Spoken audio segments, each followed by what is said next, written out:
uyu mwaka numwaka w'ubuvugishwa umwaka w'ubuvugishwa numwaka w'ubuvugishwa kuri njyewe nawe ku isi yose kuko ni ngombwa duhaguruke tukayangane wowe ukayangana nanjye nkayangane Yesu nashimwe niwe akayangana yale mambo yote Mungu anazungumzia jawe bintu byose Imana ivuze hano muri kino gitabo ni ngombwa atakuwepo bizoshitwa kwa sababu hakuna kuko nacho nawe urya kuziwia ashobora guhagarika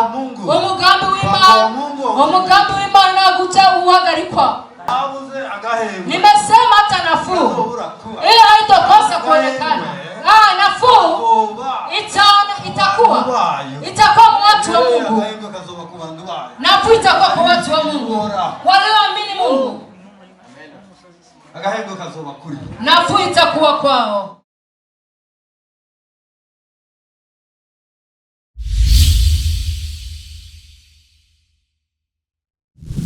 Ni tariki 5 mwezi Januari ukwezi kwa mbere 25 itariki umwaka wa 2025 gira mugenzi ati umwaka w'ubuvugishwa gira mugenzi wawe ndakubwira isobanuro yabyo kandi ndaguha n'ibyanditswe kuko Mungu aliongea nami Imana yavuganye nanjye mbabwire kama ni mwaka yuko ari umwaka wa unabii umwaka w'ubuvugishwa ku Imana gushitsa kukwanje nawe kwishengero ryayo buzana itorero buzana isi yose ntabwo mvuze kubw'ishengero rya Rema ariko ndiko ndavuga kubw'itorero isi yose umviriza mbabwire iki ni igihe urya Mungu alimtuma Musa uko Mose Imana aturungika Mose mu bana b'Israeli bavuga umviriza mubwire utakuwa vitu viwili hasa ibintu bibiri kutoka Mungu kuva ku Mana ibyo bibiri atakuwa wakati wa pigo hasa bigihe cy'icyago na wakati mwingine wa nafuu sijui ni n'ikindi gihe cy'agahengwe cy'agahengwe patakuwa hazoba wakati igihe wapigo katika mwaka huyu muri umwaka uyu niko nasema 2025 tuko turavuga umwaka wa 2025 azoba umwaka w'icyago na mwaka wa nafuu kizoba n'umwaka w'ubagahengwe Bwana Yesu asifiwe. Yesu nashimwe. Hiyo itakuwa ibyo bizoba katika mwaka muri umwaka uyu tuko hapa turi hano utakuja kuniuliza uzoza kumbaza wakati wa nafuu igihe cy'agahengwe ni wakati ambayo ni igihe Mungu Imana atafanya azokora kwa wale ambao waliyemwamini kuri bada bamwizeye wale ambao waliyemtii kuri bada bamwumviye wale ambao walitembea kuri bada bagezwa kungana n'ubugombe bw'Imana Mungu atawatendea Imana izobakorera ibyiza mwaka huyu muri uyu mwaka. Bwana Yesu asifiwe. Amen. Bwana Yesu asifiwe. Yesu nashimwe. Nataka unisomee. Shakusomere. Musomere. Wakati wa Farao. Mrazi igihe cya Farao. Igihe cya Farao. Alishupaza shingo. Farao yakomeje umutima. Kandi Imana yatanze itegeko. Aramuteza icyago. Walizidiwa na pigo. Igihe babonye barengewe n'icyago. Ibintu bakoze gute? Farao yakoze gute? Farao yarasenze. Kuko abonye icyago bibaye byinshi arasenga. Hanyuma icyago ibyago biratuza. Icyago cya mbere yakagushika kuri 10 arabifata ibisanzwe. Yabanza kwifata ibisanzwe ku cyago cya mbere gushika kuri 3 arabifata ibisanzwe. Arabona ko ari imitsino icyago kibandanije arabona ngo atabira komeye. kaona hapa ni baya. Atabirakomeye. Hili litakuwa. Ati tena itakuwa. Kandi biraza kuba. Kandi biraza kuba. Nilikwambia kama wewe ni mwaka. Nakubwiye uko ari umwaka. Umwaka wovugishwa. Gisi yose. Nagari murema wetu. Oya. Ndio nakuhakikishia. Ndakwemeje. Soma pale. Somaho. Kutoka kuva yo 8. Kutoka 8:15. Kuva yo 8:15. Alishupaza shingo. Igihe bakomanaje imitima. Kuva Amen.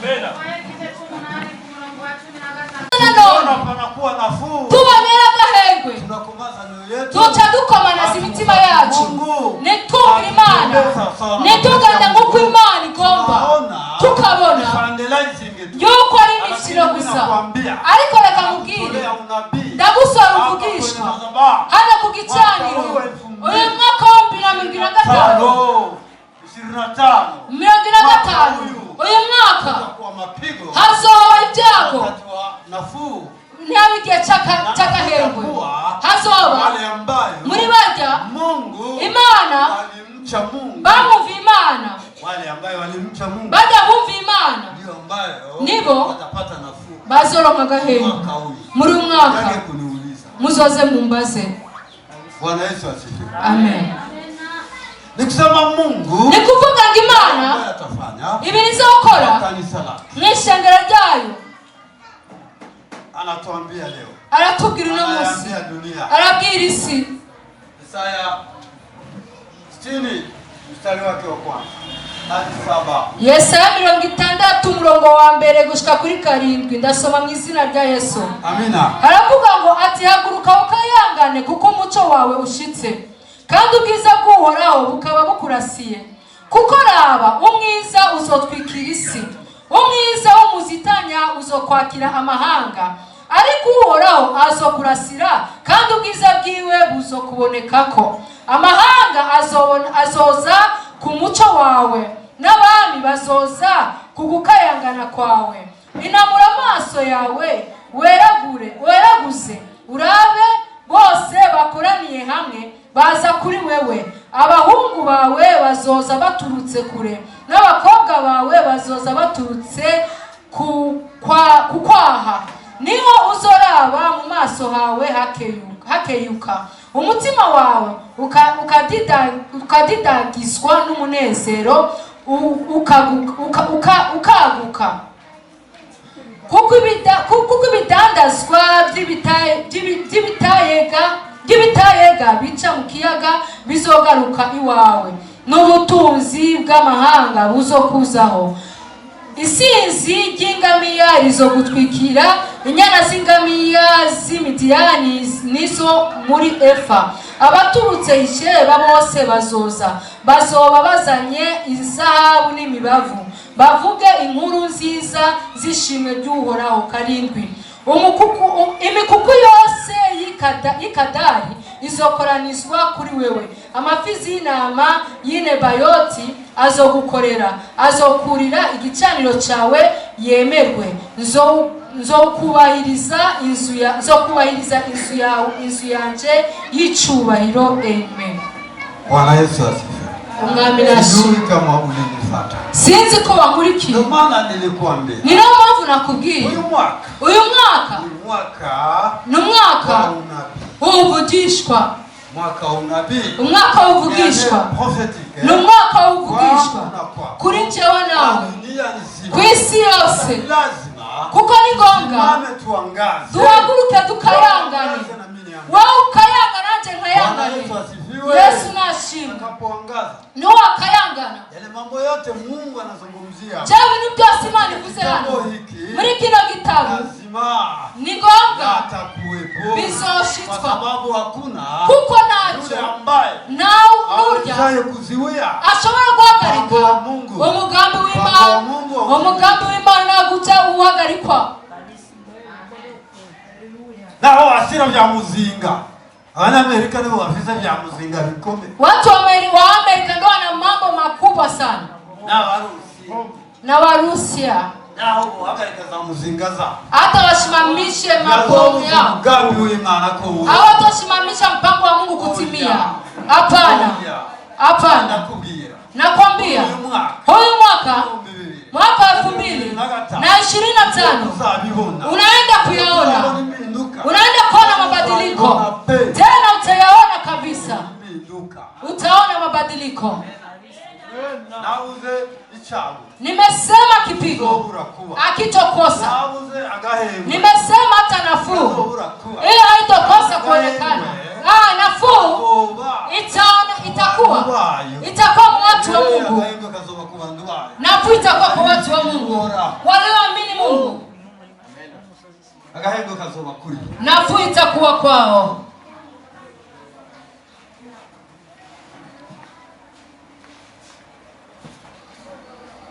Nimba kama utari muri abo hauko mu watu wakama hauna nafuu wala uitafute mapema, anza kutafuta nafuu mapema.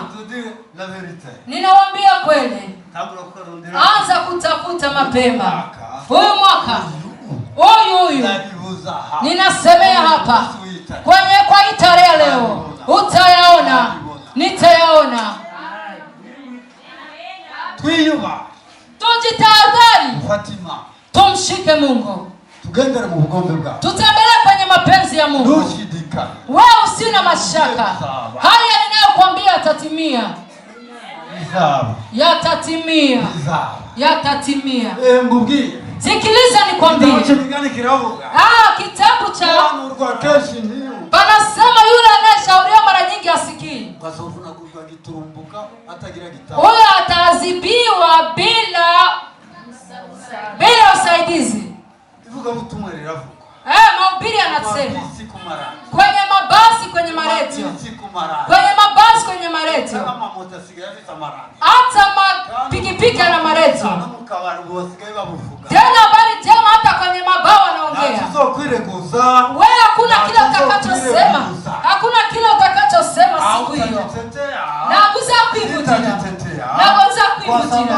kubera isi yose ubutumwa bwiza buravugwa hata barabara, no mu barabara watu wanahubiri barabara, wanabwiriza barabara.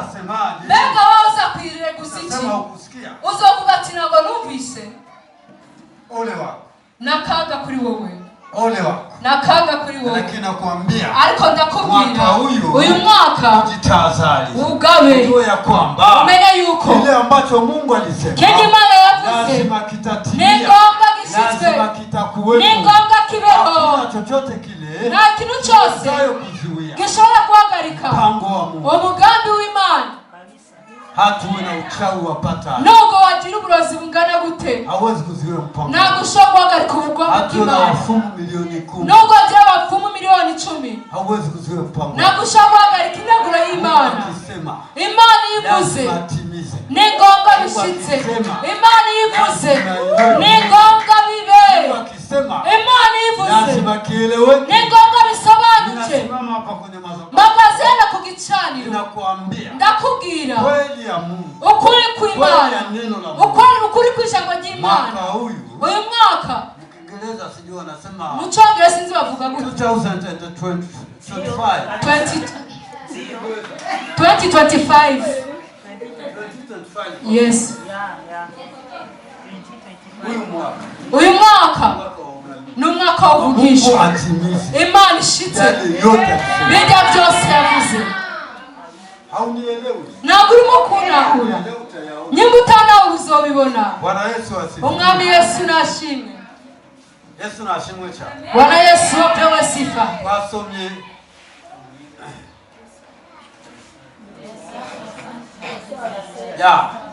twasomye Isaya 60 nimwe gushika ku. Tumesoma Isaya 60.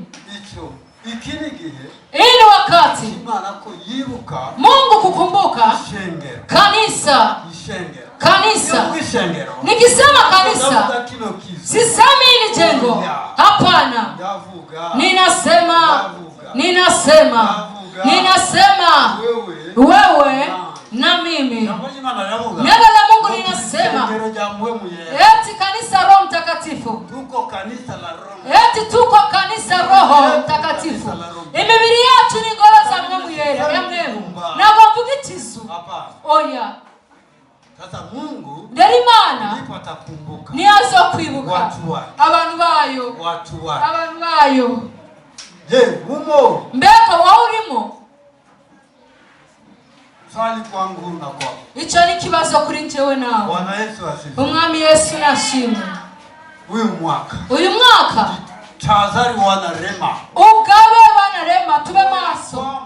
Tumenye yuko ni ngombwa patakuwa tukio, hazoba ikintu, patakuwa tukio, hazoba ikintu ku watu ambayo wasiomwamini Mungu, hazoba icyago ku bantu batize Imana. Atalinda waliyekuwa wao. Imana izozigama bayo. Ndio maana ni nayo mpamvu naomba na kukuombea, senga na kugusengera, uwe ndani miongoni ya hao, ube muri abo bantu. Bila hivyo itakuwa ni tatizo, kuko nyuma uko azoba ari kibazo. Yesu asifiwe. Umwami Yesu nashimwe. Uangaze haguruka ukayangane kwa tarehe ya leo, kuri na tariki uangaze ukayangane, hivyo kwa sababu ya Mungu, atari ukishabu ry'Imana, uburake bw'Imana buraje. Mungu bivuga katika kitabu cha Ufunuo, mu gitabo cy'Ishurirwa 22:12 inasema, haravuga ngo ati Kristo araje, ataraje kuri uwo wese bingana n'ibikorwa byiwe.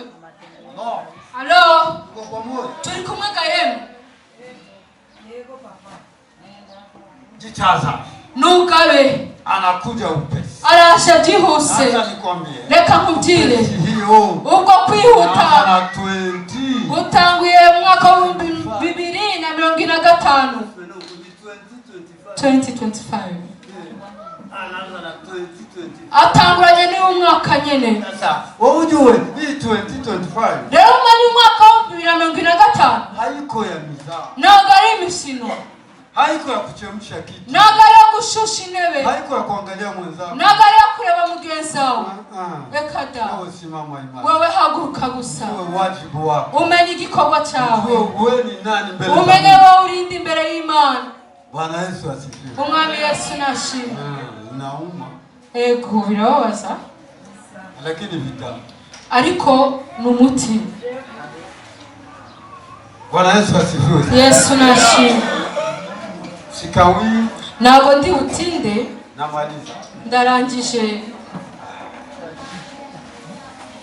Najua murasi